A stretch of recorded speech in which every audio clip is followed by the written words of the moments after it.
Hi everyone, hope you're doing okay. I just thought I'd go for a walk since it's quite a nice day today and just make the most of the autumn sun before we start to descend into winter over here in the UK. It's looking really nice today. So over this past week I've just I've been come to terms that these organic portal types, like how I've described in the previous videos, they're just kind of not really worth your time. It's like they're energy vampires. They just take and take and take.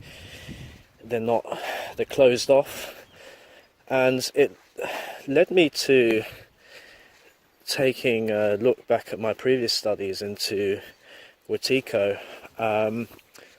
So like a few years ago I read the book Wetiko, Breaking the Curse of Evil by Paul Levys, and I highly recommend reading it if any of you guys are interested. It really highlights certain aspects of ancient shamanism and some of Carl Jung's work. Paul definitely puts together multiple different spiritual disciplines into one cohesive idea about what's going on with this whole hive mind NPC phenomena.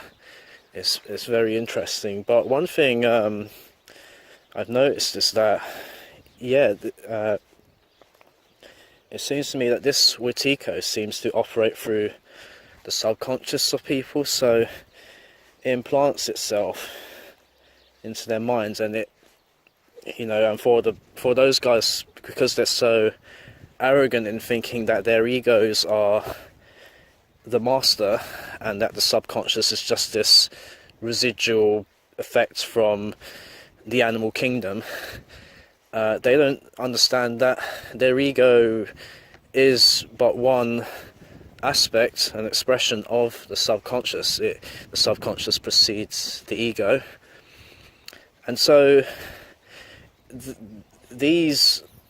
this Wetiko mind virus that inserts itself into the human mind seems to express itself in the form of these cognitive dissonance loops, where they seem to be blinded to their own rationality and unable to see how limited or closed-minded their thought process is. And most of the time it is this appeal to authority, logical fallacy. I think that's the main one, because it highlights a certain willingness to give yourself to the crowd, which is mainly how Wetiko operates. But I just thought it was interesting to see that, because in order to be affected by Wetiko, or the demiurge, whatever you want to call it, it needs to create a certain lack of self-awareness within its host. And I guess that in reference to our nomenclature would be the dwindling away. Or there's someone coming here.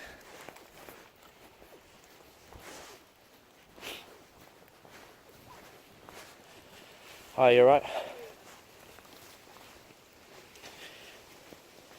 Yeah, I try to avoid speaking about these subjects around these people. In terms of our nomenclature, it would be the dwindling away of the soul. It nullifies a certain aspect of individuality within the person, such that they're not able to see how mad they are, and there's a lack of an observer in order to override these programs. Which, for me, I had this intuition when I was very young that I sort of got an idea that my mind was being created, and it's very much rooted in neuroscience. And well, you could argue that the physical expression of your brain's configuration is a correspondence of the consciousness that inhabits it in extrasensory domains. But I got this idea that yes, I had to create my mind consciously and observe and try to weed out the various neuroses that embeds into my mind as like metaphorical demons or entities. And so where the Wetiko kind of nullifies any sense of originality and individuality, it puts people into a position where they have a disassociation with their shadow. So in Jungian terms, this is just the aspect of yourself that you disregard, not just one aspect but multiple aspects of your personality. It's who you think you're not, and when you don't own that, it's very easy for the mind to, as it precipitates, the subconscious precipitates through the ego, it's very easy for it to project the shadow outwards onto external objects, so that now, from the ego's point of view, it's something that's outside of yourself to defeat. It's not you. And I've seen this I've seen this so strongly around this COVID stuff, when I've been trying to inform people about the bunk statistics and what have you. Well, them calling you a conspiracy theorist and saying you're just doing this to try and prove that you're better than the government, or you're just trying to show that you're smarter than everyone else, or I've actually, this is not just me coming out with this is what people have said to me. You're just arrogant. All of this stuff is shadow projection. You try to, and they constantly misinterpret what you say because it's what they attribute to it. But what they're really saying, because they don't own their shadow, is that they would look into this conspiracy stuff if they were put into this situation, or this would be their intentions if they were to go down this road. And so you can see how Wetiko obfuscates itself and creates this almost false rationality, because you have the power of the crowd, which is in agreement with with Wetiko's will, which is to essentially create confusion and madness. So its goal, its motive, is to degrade humanity into some kind of, well, it's already a hive mind, but into a deeper hive mind, like a technologically controlled hive mind where our senses get created for us. But yeah, you can see how with these people, from their point of view, it's so perfectly sane that people who question the government's narrative are insane. And to us, we see the opposite. But I think the difference between us and those people is, one, we have some kind of courage to go against the tide of the hive, and likewise we face its various forms of ostracization of varying severity depending on how deep you've gone down the rabbit hole. And it basically,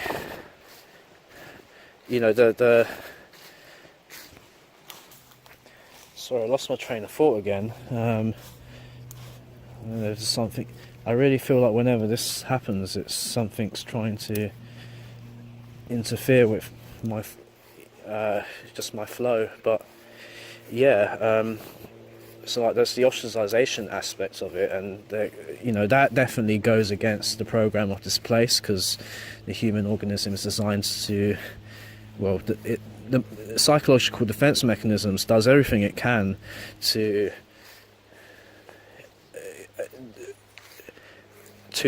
allow the human organism to connect with the tribe, to connect with the crowd, because it's dangerous being a loner, and that's understandable, and we all feel it.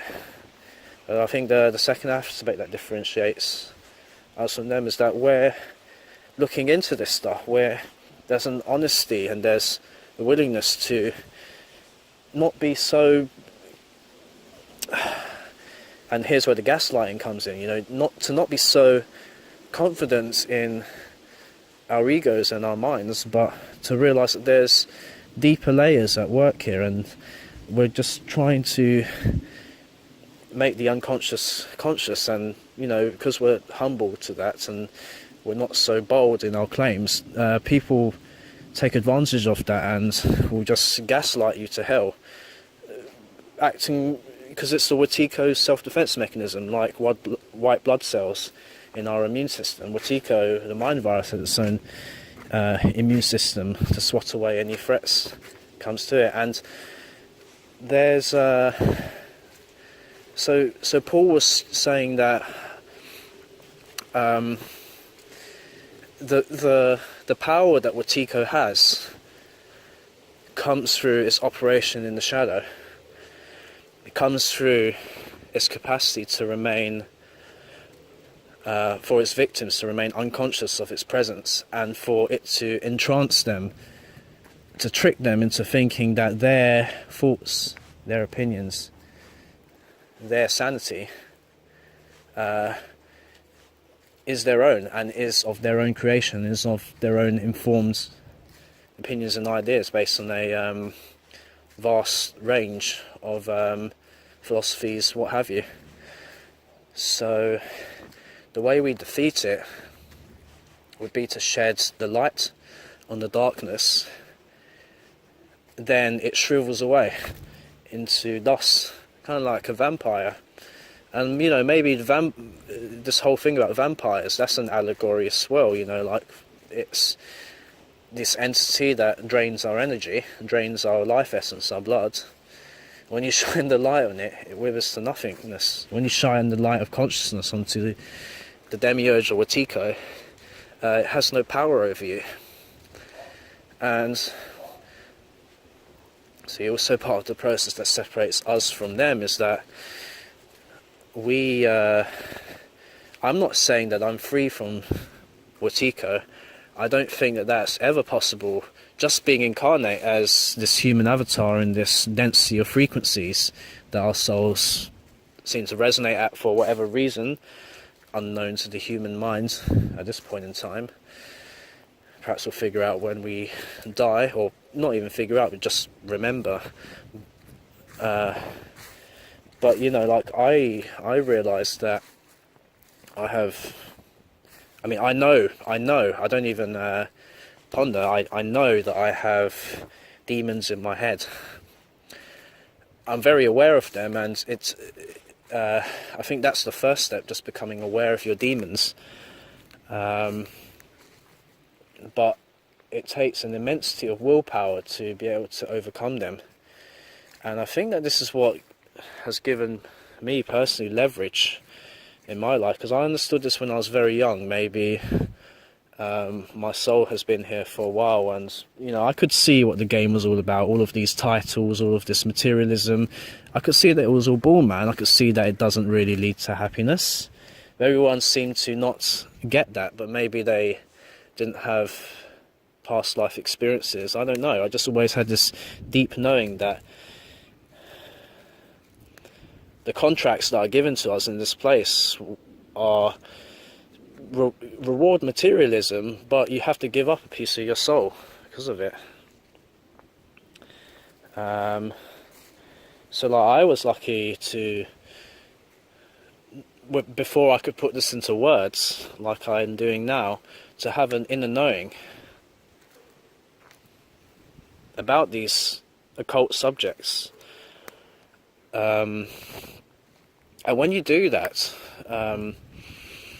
even like later on down the line, the quicker we do this, the further we get away from being influenced by this realm.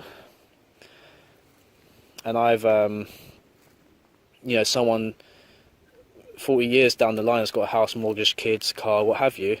You know, there's so much defense mechanisms in place by the Wetiko, because it's implanted so many subconscious parasites into their mind that the feedback loops of contradictions and madness renders the person incapable, and their willpower is diminished so much, such that you could even argue whether there's any essence of the soul, the divine spark in them at the end. So it's very interesting. Oh, look at that. I don't know what that is. I wonder if it's edible.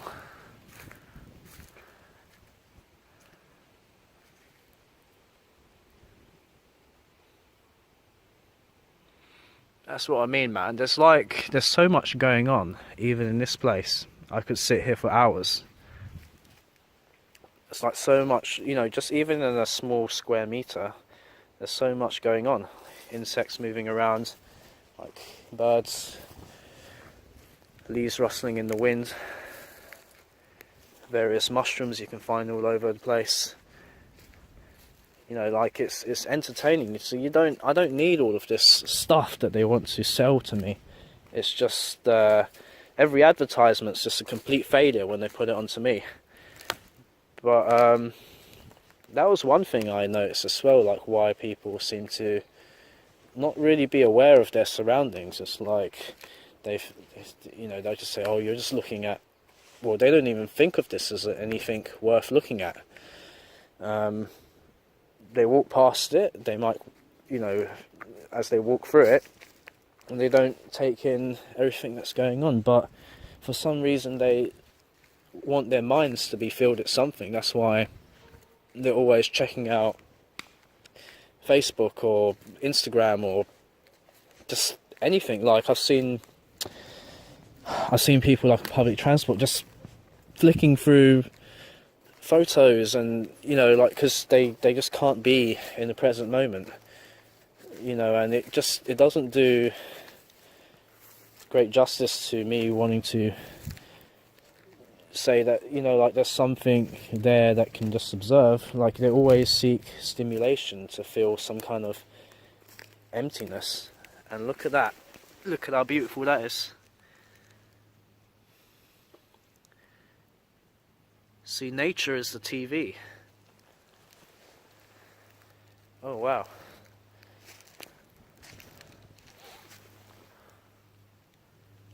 I wonder if these are Liberty caps. Because they have, they normally have the nipple on top. Oh no, but Liberties do have a darkened stem. Huh, interesting. I mean, man, it's glorious today.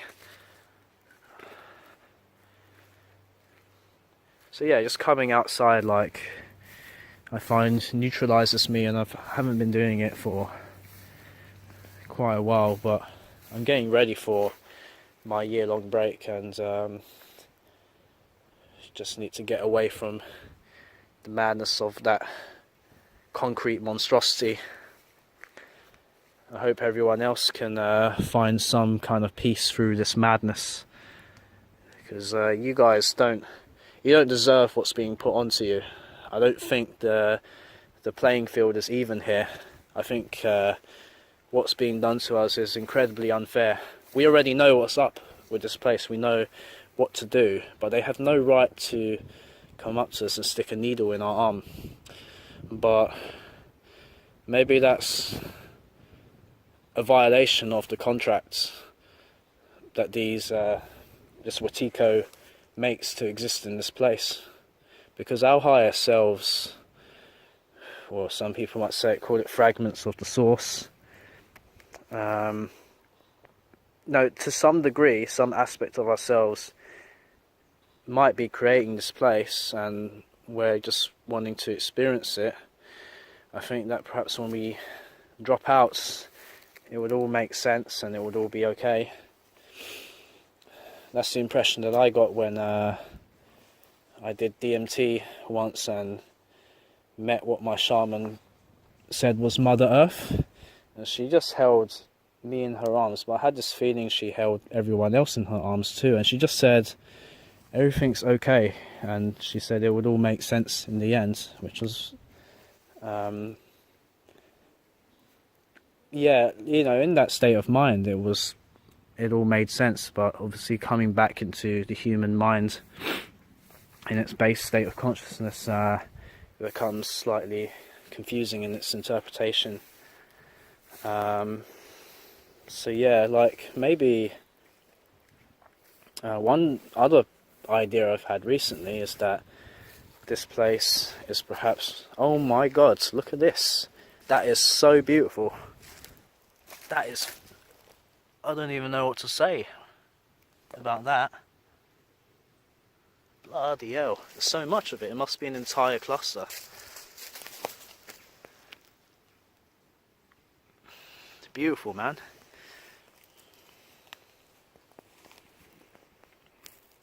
Yeah, I think one of the other ideas I've had about this place is that, you know, some people might think that we're trapped here, or we existed before this place, but what if this place could also be like a soul generator, and this can be like the first filtration step. So, you know, there's like primordial cosmic energy that create some level of individuality for whatever reason, and that is seen as the soul.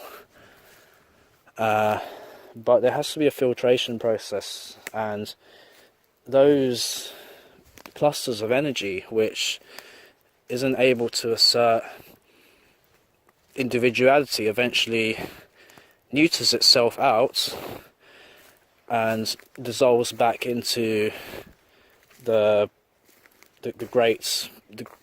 source, or what, I don't really know what to call it. And this place is the process that, like I said in the previous video, separates the wheat from the chaff. So it could be that even though some souls might be old, we have yet to explore the multiverse, but this is like a trial by fire for the universe to see what essences, what levels of individuality are capable of being able to explore the multiverse as singular entities. Because, you know, if you're not even able to be conscious in this place, then perhaps in other places where all of the illusions and deceptions dissolve, but perhaps it needs a certain level of individuality in order for you to survive in those places. I don't know if I explained it very well, but you know, that perhaps could be another explanation for what this place is.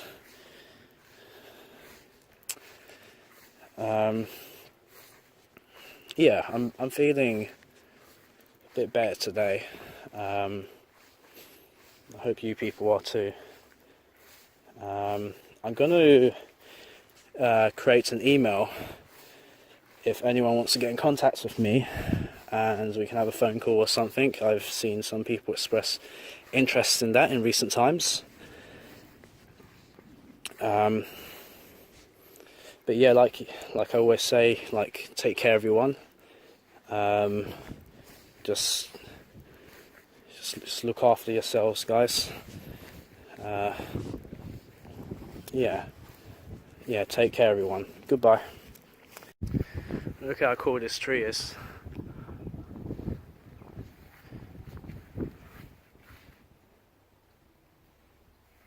Yeah, I'm still recording. Yeah, one of the things I forgot to mention about shadow projection is that whenever they find the expression of that shadow projection, they will hook onto and attack it, even if it's not actually objectively what they think it is. So that's the case where they attack us as conspiracy theories, misconstruing our intentions. But there might also be situations where they have found objectively their shadow projection, and what they are seeing is true, but that's only in the situation where the other person who embodies their projection, is projecting inversely. So they see in the person, in the original person, their shadow projection too. So you can get two forms of psychosis playing out, where, you know, this is what Wetiko does. It just turns people against each other. Like, that's one of the prime tactics that we know that they use against us, to just divide and conquer. Yeah, it's one of the things that I forgot to mention, but I feel like it's important to flesh it out. But yeah, that's all I had to say today. So take care, guys. See ya.